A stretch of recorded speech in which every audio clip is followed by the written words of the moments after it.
Gabby Deepak. So quickly, a couple of things. So let's find the emails you've been sending me.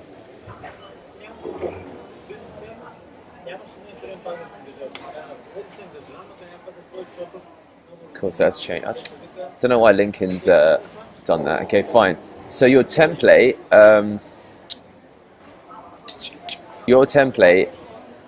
didn't have edit access to it, which is the first thing, so that was a bit useless. It's the first thing. The second thing was that I've now changed it. I think that this works much better. So welcome to you, blah, blah, blah. So what I'd like you to do is just hyperlink all of these, clean up these so it says, issue priority, issue screenshot, maybe something like that. Just think about how people engage with it in a manner that scales, and then also put some commentary in each of these elements, so you can explain what these things are. Do all of the things that you understand. Anything that you don't, maybe quickly ask Samil.